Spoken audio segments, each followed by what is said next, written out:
অন্যদিকে সব্যসাচী দত্ত তাকে আদালতে আজকে পেশ করা হয়েছে এবং যেমনটা আপনাদের জানাচ্ছিলাম পুলিশের তরফে আরও 6 দিনের পুলিশ হেফাজত চেয়ে আবেদনও জানানো হয়েছে। সরাসরি আমাদের প্রতিনিধি সুকান্ত মুখোপাধ্যায় আমাদের সঙ্গে রয়েছেন। সুকান্ত, একদিকে পুলিশের তরফে যে আবেদন জানানো হয়েছে এবং পাশাপাশি আরও একটি গুরুত্বপূর্ণ বিষয়, এই সব্যসাচী দত্তের মামলাতেও অভিষেক বন্দ্যোপাধ্যায়ের নাম উঠে এলো, ঠিক কি জানতে পারছো? দেখো, জানি নাকি যে 8 দিনের পুলিশ কাস্টাডি শেষে আজকে বিধাননগর আদালতে তোলা হয়েছিল সব্যসাচী দত্তকে, যে এখানে আরও 6 দিনের জন্য পুলিশ কাস্টাডির আবেদন করা হয়। তা সব্যসাচী দত্তের তরফে আইনজীবী জামিনের আবেদন করেছিলেন, কিন্তু সেই জামিনের আবেদন খারিজ করে দেওয়া হয় আদালতের তরফে।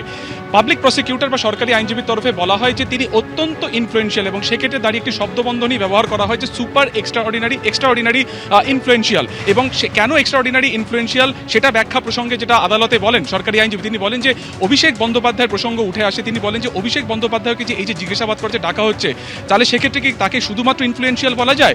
এক্ষেত্রে তাহলে সব্যসাচীর যে প্রপার্টি উদ্ধার হচ্ছে, যে পরিমাণ নগদ তার কাছ থেকে পাওয়া যাচ্ছে, রাজনৈতিক ব্যক্তি হিসেবে তার আয়ের সাথে কার্যত এটা সঙ্গতিহীন। এবং তাকে যদি এই মুহূর্তে বেল দেওয়া হয় বা জামিন দেওয়া হয়, তাহলে তিনি জামিনে বেরিয়ে সমস্ত সাক্ষ্য প্রমাণ নষ্ট করতে পারেন। এবং সেই কারণে এক্সট্রা অর্ডিনারি ইনফ্লুয়েন্সিয়াল এই শব্দবন্ধনী বারবার কোর্টে কিন্তু আজকে পাবলিক প্রসিকিউটর এবং যিনি অভিযোগকারী ব্যবসায়ী ছিলেন, যার অভিযোগের ভিত্তিতে সব্যসাচী গ্রেফতার হয়েছেন, একেবারে আদালতে কি হয় সেদিকে অবশ্যই আমাদের নজর থাকবে। আপাতত তোমায় ধন্যবাদ সুকান্ত।